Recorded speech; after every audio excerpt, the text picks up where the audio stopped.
रागिनी और रकुल की अधूरी प्रेम कहानी भाग 4। अगले दिन रागिनी सुबह जल्दी उठकर तैयार होकर शालिनी के बिना ही कॉलेज चली गई। वो तो बस जल्दी से कॉलेज पहुंचकर रकुल से मिलना चाहती थी और उससे माफ़ी मांगना चाहती थी। पर जब वो कॉलेज पहुंची तो रकुल को उसने बहुत खोजा, लेकिन रकुल कहीं भी नहीं मिला। उस दिन उसका पढ़ाई में मन भी नहीं लग रहा था। वो बहुत परेशान थी, अपने मन को संभाल ही नहीं पा रही थी। बस रकुल से मिलकर उसे सब कुछ कह देना चाहती थी। पर रकुल उस दिन कॉलेज नहीं आया। उसने सबसे रकुल के बारे में पूछा, उसकी क्लास में भी गई, लेकिन किसी को भी रकुल के बारे में कुछ पता नहीं था। उस दिन आयुषी भी कॉलेज नहीं आई थी। ऐसे ही कुछ दिन बीतते चले गए, पर रकुल कॉलेज नहीं आया। धीरे धीरे रकुल का इंतज़ार करते करते कुछ दिन बाद रागिनी ने अपने आप को संभालना सीख लिया था। फिर एक दिन रागिनी ने कॉलेज में आयुषी को देखा तो वो दौड़ करके आयुषी के पास गई और बोली, रकुल कहाँ है? आयुषी ने उसे बोला कि तुम्हें रकुल से क्या मतलब है? तुम क्यों उसके बारे में पूछ रही हो?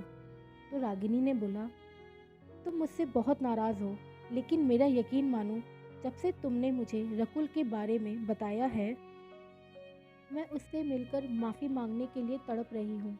लेकिन वो उस दिन के बाद से मुझे कॉलेज में दिखा ही नहीं। प्लीज़ आयुषी, मुझे बताओ रकुल कहाँ है? मैं उससे मिलना चाहती हूँ। तो आयुषी कहती है, मुझे नहीं पता रकुल कहाँ है।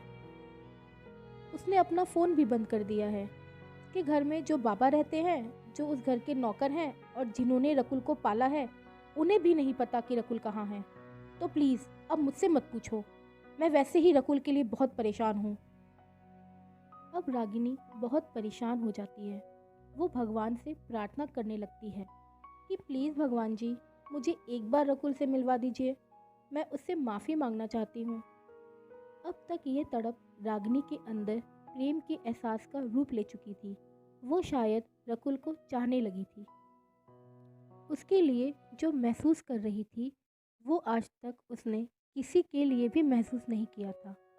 जब रागिनी घर पहुंचती है तो वो देखती है कि उसके पापा बहुत ही परेशान होकर सोफे पर बैठे हैं। वह अपने पापा से पूछती है कि क्या हुआ पापा, आप इतने परेशान क्यों हैं?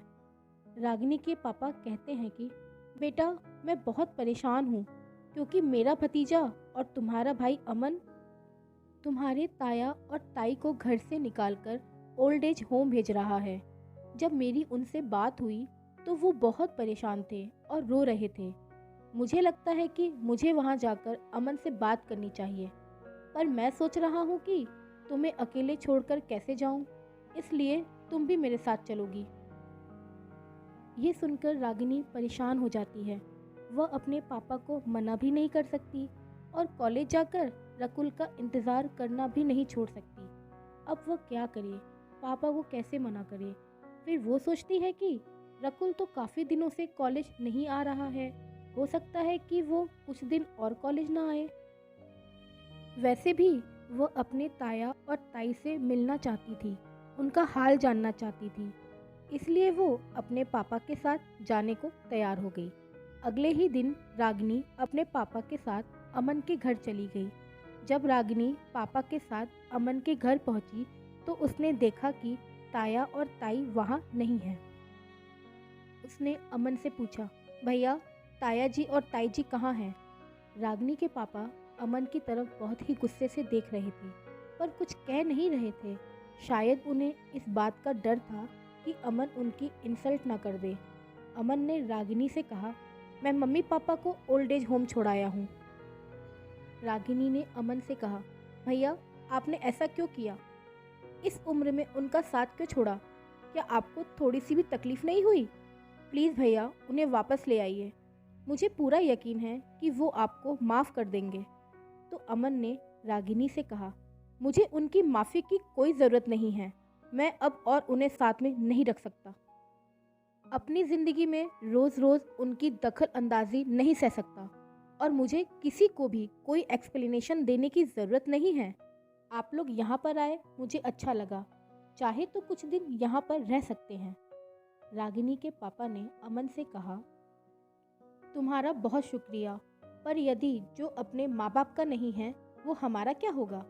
इसलिए इस घर में रुकना तो दूर, हम यहाँ का पानी भी नहीं पी सकते। और इतना कहकर वो रागिनी के साथ वहाँ से चले जाते हैं।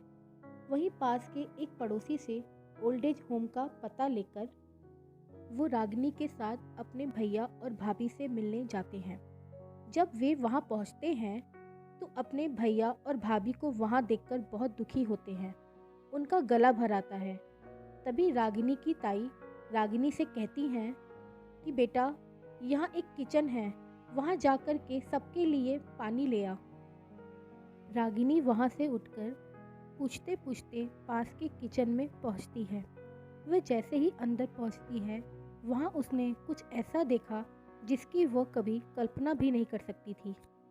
तो मिलते हैं कहानी के अगले भाग के साथ अगले वीडियो में। तब तक के लिए धन्यवाद।